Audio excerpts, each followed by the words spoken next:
السلام علیکم پیارے بچوں، کیسے ہیں آپ سب؟ امید ہے آپ سب ٹھیک ہوئیں گے۔ میں آپ کی ٹیچر مس حمیرہ اور میں پڑھاتی ہوں آپ کو سبجیکٹ اردو۔ تو بیٹا آج کی ہمارا مضمون ہے، سبق کا نام ہے دیکھیے رکیے چلیے۔ تو پیارے بچوں، کیا آپ نے کبھی سڑک پر چلتے ہوئے کھمبے پر لگی ہوئی یہ 3 لائٹیں کبھی دیکھی ہیں؟ اور کیا آپ کو پتہ ہے ان 3 لائٹوں کا مقصد کیا ہے؟ چلیں آج میں آپ کو بتاتی ہوں۔ یہ بتیاں ٹریفک کے استعمال کے لیے یوز ہوتی ہیں۔ لال بتی کا مطلب رک جائیں، پیلی بتی کا مطلب ہے تیار ہو جاؤ، ہری بتی کا مطلب ہے چل پڑو۔ جی تو بچوں، ہمارا آج کا سبق کا نام ہے دیکھیے رکیے چلیے، صفحہ نمبر 56۔ عامر اور ناصر گاؤں میں رہتے ہیں۔ چھٹیوں میں وہ اپنے چچا کی دعوت میں اسلام آباد گئے۔ وہ اپنے چچا کے ساتھ سیر کو نکلے تھے کہ راستے میں انہوں نے چوک پر ایک کھمبا دیکھا۔ کھمبے پر کبھی سبز بتی روشن ہوتی تھی، کبھی سرخ اور کبھی پیلی۔ جب ایک طرف سرخ بتی جلتی، دوسری طرف سبز رنگ کی بتی جل جاتی۔ گاڑیوں والے سامنے کی سرخ بتی دیکھ کر رک جاتے اور دوسری طرف کے لوگ سبز بتی دیکھ کر چل پڑتے۔ دونوں کی سمجھ میں کچھ نہیں آ رہا تھا کہ ان بتیوں کو کون جلا اور کون بجھا رہا ہے۔ چچا بچوں کی الجھن سمجھ گئے اور بولے کہ چھوٹے شہروں میں گاڑیاں بہت کم ہوتی ہیں، اسی لیے چوراہوں میں آنے جانے والی گاڑیاں آسانی سے چلتی رہتی ہیں۔ بڑے شہروں میں گاڑیاں زیادہ ہوتی ہیں، انہیں قابو میں رکھنے کے لیے سرخ بتی پر انہیں روکنا پڑتا ہے۔ ساتھ ہی دوسری طرف سبز بتیاں دیکھ کر گاڑیاں چل پڑتی ہیں، اسی طرح گاڑیوں کے ٹکرانے کا کوئی خطرہ نہیں رہتا۔ عامر بولا، چچا جان پیلی بتی بھی تو ہے۔ چچا مسکرائے اور بولے، بیٹا پیلی بتی دیکھتے ہی سرخ بتی پر رکی ہوئی گاڑیاں چلنے کی تیاری پکڑنے لگتی ہیں اور سبز بتی پر گاڑیاں چلنا شروع ہو جاتی ہیں۔ عامر اور ناصر اب لال پیلی بتیوں کا راز جان گئے تھے۔ ہاں تو پیارے بچوں، آپ کو سمجھ آیا سرخ بتی کس لیے ہوتی ہے؟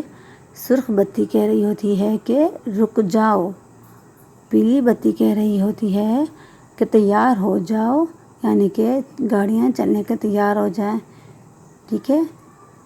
پھر اس کے بعد پیلی بتی کے بعد جلتی ہے سبز بتی۔ سبز بتی کا مطلب ہوتا ہے چل پڑو، یعنی کہ ساری گاڑیاں جو ہیں وہ چلنے لگ جائیں۔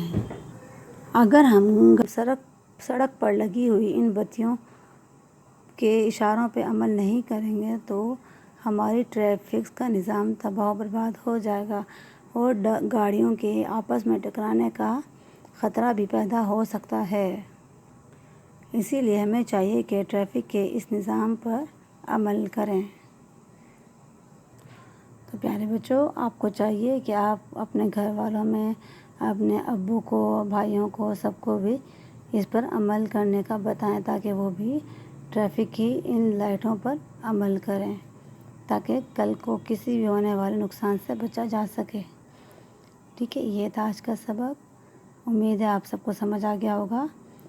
اب ہے ہمارا ہوم ورک۔ اب آپ کو کرنا یہ ہے، صفحہ نمبر 57 کی مشق کرنی ہے آپ کو بتانا ہے عامر اور ناصر اسلام آباد کیوں گئے، بے ہے عامر اور ناصر کی الجھن کیا تھی جو چچا سمجھ گئے تھے، جی میں عامر اور ناصر نے آخر میں کس رنگ کی بتی کے بارے میں پوچھا تھا۔ یہ تینوں سوال آپ نے ہوم ورک کاپی میں لکھنے ہیں، کلاس ورک کاپی میں لکھنے ہیں، ٹھیک ہے۔ آپ نے سبق کا نام لکھنا ہے، گھر کا کام لکھنا ہے اور پھر پہلے سوال اتارنا ہے، اس کے بعد اس کا جواب لکھنا ہے، پھر دوسرا سوال اتارنا ہے اس کا جواب، پھر تیسرا سوال اس کا جواب۔ یہ تینوں سوال آپ نے مجھے کر کے دکھانے ہیں۔ اس کے بعد صفحہ نمبر 58 پہ آپ نے یہ 2 سوال لکھے ہوئے ہیں، یہ آپ نے بتانے ہیں، لکھنے ہیں ٹریفک کی بتیاں کتنی اور کس کس رنگ کی ہوتی ہیں۔ بے ہے بڑے شہروں میں چوک پر بتیاں کیوں لگی ہوتی ہیں؟ سوال نمبر 3 یہاں پہ ہے ٹریفک بتی کا کیا مطلب ہے؟ آپ نے بتانا ہے، جیسے لال بتی پہ لکھا ہوا ہے رکیے، پیلی بتی پہ آپ نے بتائیے گا، اور ہری والی بتی کا بھی لکھیے گا یہاں پہ۔ اس کے بعد آ جائیں صفحہ نمبر 59 پہ۔ اس کے بعد آپ نے کرنا ہے سوال نمبر 5 غلط جملوں کی غلط سے اور درست جملوں پہ صحیح کی نشاندہی کریں۔ الف عامر اور ناصر اسلام آباد میں رہتے ہیں، کیا یہ صحیح ہے یا غلط؟ آپ نے اس پہ صحیح اور غلط کا نشان لگانا ہے۔ بے ہے سبز بتی پر گاڑیاں رک جاتی ہیں۔ جیم ہے بڑے شہروں میں گاڑیاں زیادہ ہوتی ہیں۔ دال ہے چچا بچوں کی الجھن سمجھ گئے۔ ہے عامر اور ناصر لال پیلی بتیوں کا راز نہ پا سکے۔ تو بیٹا یہ سوالات آپ نے کرنے ہیں اور کاپی میں اتار کے مجھے دکھائیے گا، ٹھیک ہے؟ تو یہ تھا آج کا سبق ہمارا، دیکھیے رکیے اور چلیے۔ امید آپ سب کو سمجھ آ گیا ہوگا۔ اس میں جو بھی مسئلہ ہے کچھ بھی پوچھنا آپ مجھ سے پوچھ سکتے ہیں۔ ٹیک کیئر، اللہ حافظ۔